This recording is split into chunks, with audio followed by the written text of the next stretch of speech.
আসসালামু আলাইকুম। সকলকে আমার চ্যানেলে স্বাগতম। আজকে আমি আপনাদেরকে একটি বিষয় সম্পর্কে বলতে যাচ্ছি। মনোযোগ নেই বলে কখনো আল্লাহর জিকির ছেড়ে দিও না। ইবনে আতাউল্লাহ রাহিমাহুল্লাহ বলেন, মনোযোগ নেই বলে কখনো আল্লাহর জিকির ছেড়ে দিও না। জিকিরের ব্যাপারে জিকিরের ভেতরে বেখালি হওয়ার চেয়ে বেশি ক্ষতিকর। সুবহানাল্লাহ।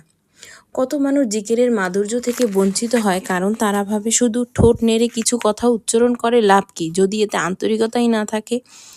এই ব্যাপারটিকে একটি আধুনিক পার্সপেক্টিভ মনে হলেও এই চিন্তাধারার উদ্দেশ্য করে ৭০০ বছর আগে আমাদের উপদেশ দিয়েছিলেন।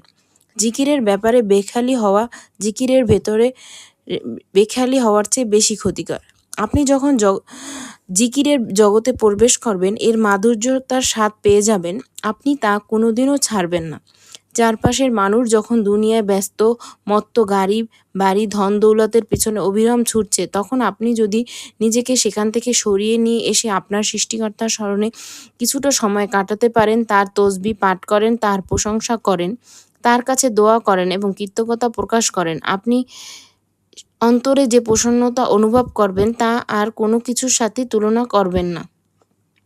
ভেবে দেখুন, এই পৃথিবীতে আপনি টাকা পয়সা দিয়ে সবচেয়ে আনন্দদায়ক কোন জিনিসটাকে কিনতে পারবেন? এবার কল্পনা করুন, ফজরের নামাজের পর যখন ধীরে ধীরে পূর্ব আকাশে সূর্য কোমল আভা ছড়িয়ে পড়েছে, পাখিদের কলতানে মুখরিত হয়ে উঠেছে প্রকৃতি, এক অপার্থিব স্নিগ্ধতা ছেয়ে আসছে চারিপাশে, আর আপনি একাকী বসে আপনার রবকে স্মরণ করেছেন। সুবহানাল্লাহ, আলহামদুলিল্লাহ, লা ইলাহা ইল্লাল্লাহ, আল্লাহু আকবার।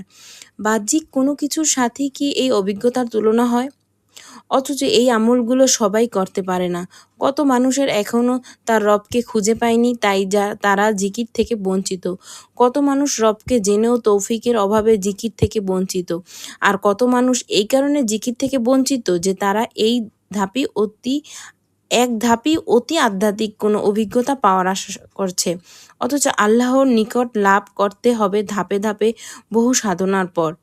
আল্লাহ তাআলা আমাদেরকে বেখেয়ালিভাবে জিকির করা থেকে মনোযোগ সহকারে জিকির করার তৌফিক দান করবেন এবং অবশেষে তার তৌফিক পেলে আমরা পরিপূর্ণ আন্তরিকতার সাথে জিকির করতে সক্ষম হব।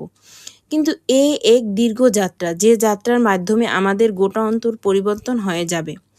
আবু হুরায়রা রাদিয়াল্লাহু তাআলা আনহুর একটি বক্তব্য বর্ণিত আছে, যেখানে তিনি বলেন, পৃথিবীর মানুষের আকাশ যেমন নক্ষত্রমালা দিয়ে আলোকিত, জান্নাতবাসীদের আসমান তেমনিভাবে জিকিরকারীদের ঘরের আলোয় আলোকিত হবে। সুবহানাল্লাহ।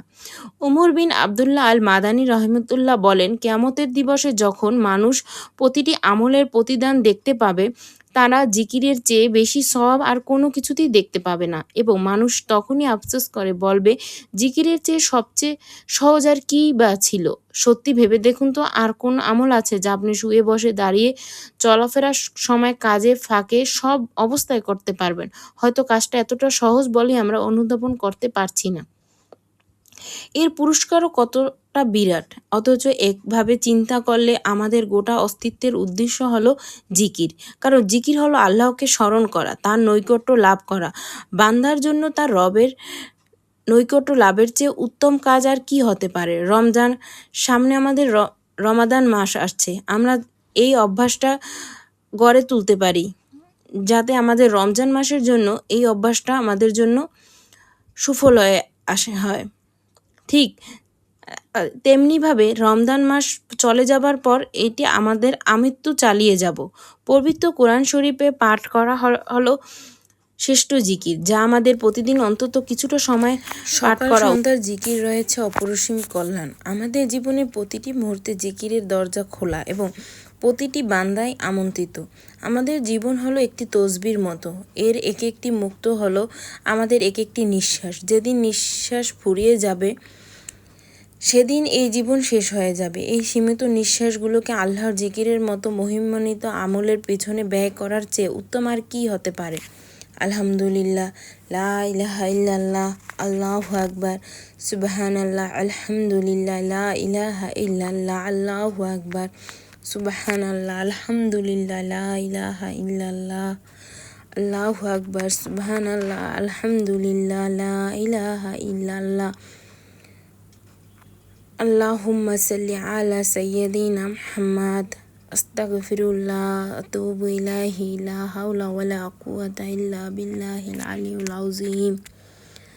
আল্লাহ আমাদের সকলকে বেশি বেশি জিকির করার তৌফিক দান করুক, আমিন। ভালো থাকবেন সকলে। আসসালামু আলাইকুম রাহমাতুল্লাহি ওয়া বারাকাতুহু।